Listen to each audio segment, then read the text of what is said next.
નમસ્કાર વિદ્યાર્થી મિત્રો, આપણા શિક્ષક ભાઈઓ બહેનો, આજની વાર્તા છે રાજાનું વણાટકામ. વણાટકામ એટલે પેલું સોય દોરોથી ગૂંથણ કામ કરવામાં આવે ને એને વણાટકામ કરવામાં આવે, એને વણાટકામ કહેવામાં આવે. તો વાર્તાનું નામ છે રાજાનું વણાટકામ.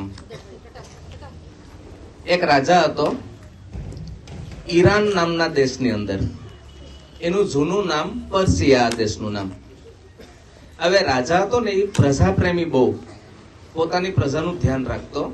એટલે ઘણી વખત એ સાધારણ કપડાં પહેરીને નગરમાં ફરવા નીકળી જતો, જેથી કરીને એને ખબર પડે કે ભાઈ મારા રાજ્યમાં કોણ સુખી છે કોણ દુખી છે. હવે રાજા છે એ રાજાના કપડાં પહેરીને ઘણા બધા સૈનિકોને લઈને આવે તો પ્રજા છે તો સ્તબ્ધ થઈ જવાની. તો રાજાને સાચું જાણવા ન મળે એટલે એ સાધારણ માણસની જેમ સામાન્ય કપડાં પહેરી પોતાનો વેશ પલટો કરી અને એ રાજ્યની સફરે નીકળતો, નગરની સફરે નીકળતો. ચાલતો પણ પગપાળા, જેથી એને ખબર પડે કે રાજ્યમાં કેવા કેવા તકલીફો છે કે જે લોકો મારા સુધી પહોંચાડતા નથી. આવું જાણવા માટે રાજા નીકળતો. એક વખત રાજા નગરની નગરચર્યા, એને ચ ને ય નગરચર્યા પણ કહેવાય છોકરા. નગરચર્યાએ નીકળો ત્યાં એને જોયું કે એક સ્ત્રી રડતી હતી કે મારો દીકરો રમવા ગયો ને એ ફરી પાછો ગઈકાલનો ઘરે આવ્યો જ નથી. તો એક પત્ની હતી પણ રડતી હતી કે મારો પતિ પણ કામ કરવા ગયો ને ફરી પાછો ઘરે આવ્યો જ નથી.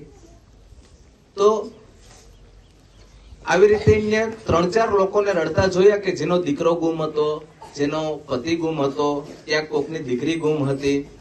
એટલે રાજાને થયું કે આ શું હશે એમ.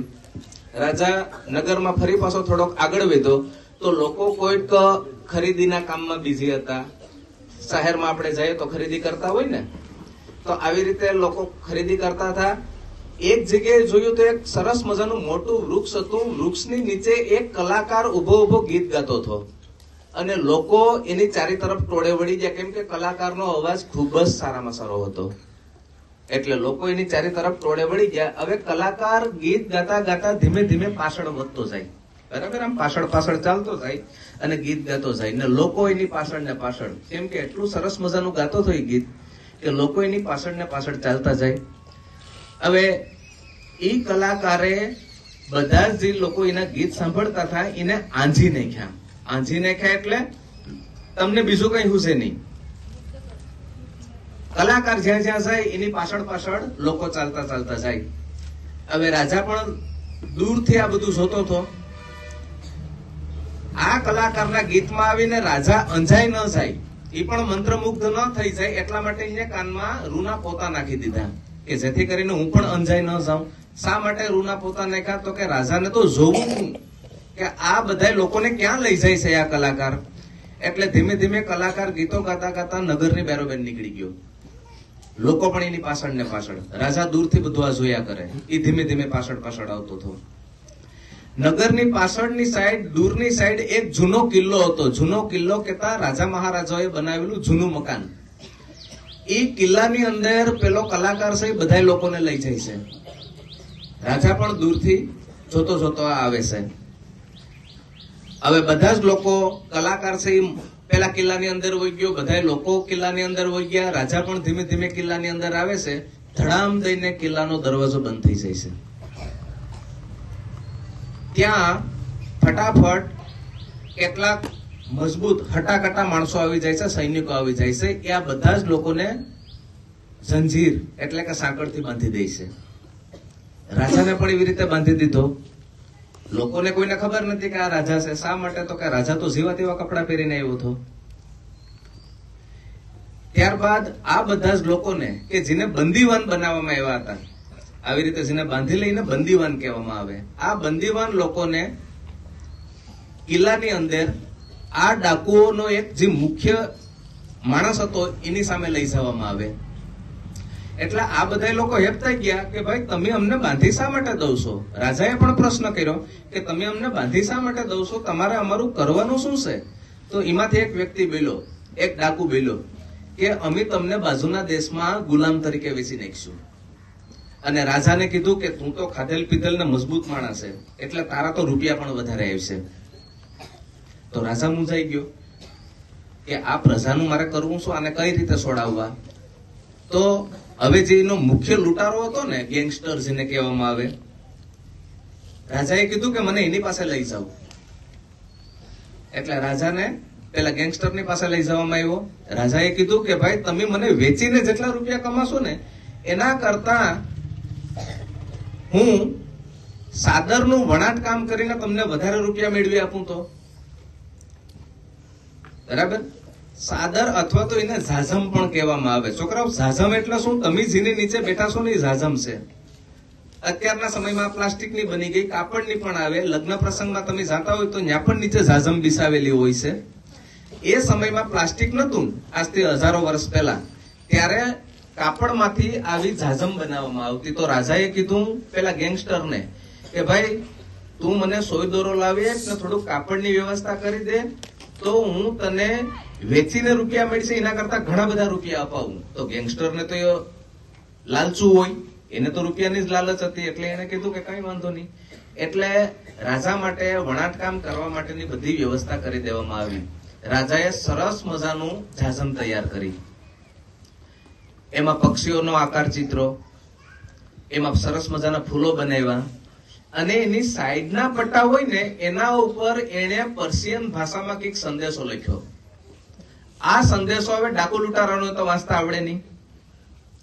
સરસ મજાનો સંદેશો પણ એને લખી નાખ્યો કે જેને માત્ર રાજા, રાણી અને રાજાનો પરિવાર જ આ ભાષાને ઉકલી શકતો.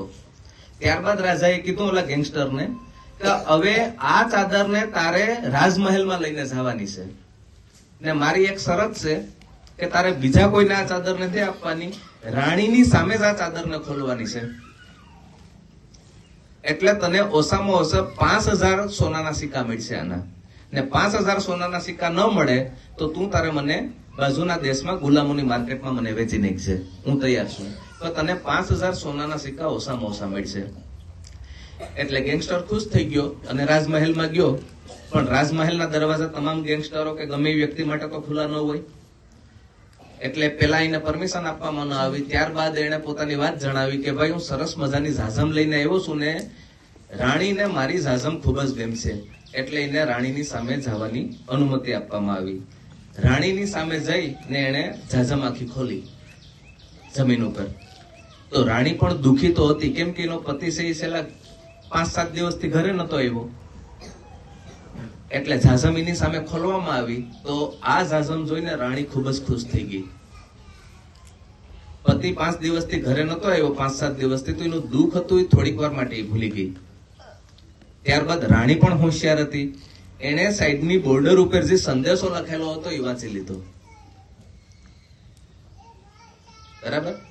અને પેલા ગેંગસ્ટરને કીધું કે આના 5000 નહીં, હું તને 10000 ગોલ્ડ કોઈન આપું છું, 10000 સોનાના સિક્કા આપું છું. એટલે ઓલો લોભી જે ગેંગસ્ટર હતો, લૂંટારો, તો એકદમ ખુશ થઈ ગયો કે વાહ, એટલે 5000 ને બદલે 10000 સોનાના સિક્કા.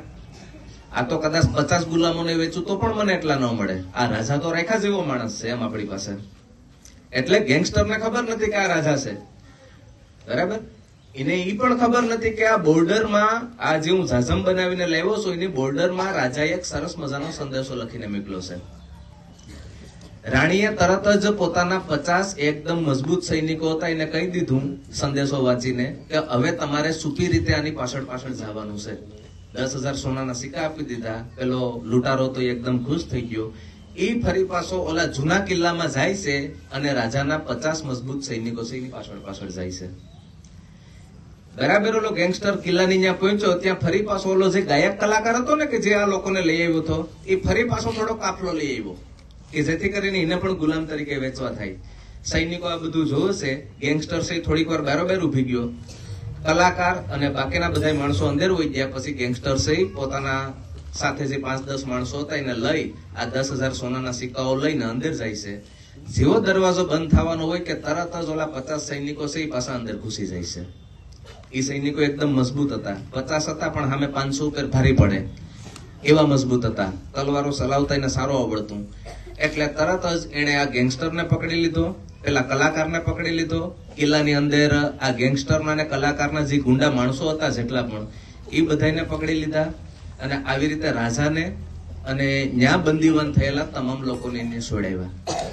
તો આ રાજાની પણ એટલી હોશિયારી અને રાણીની પણ એટલી હોશિયારી કે બંનેના કારણે તમામ લોકોનો જીવ બચાવ. એટલા માટે ઈરાન દેશ જે છે, ઈરાન દેશની ઝાઝમ હજી પણ દુનિયા આખીમાં પ્રખ્યાત છે હો.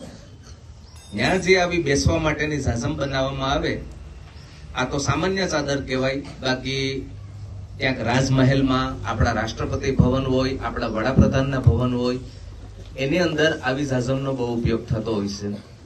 તો રાજાને આ કામ આવડતું હતું તો એ પોતાનો જીવ બચાવી ગયો. મતલબ શીખવું તમામને માટે જરૂરી છે.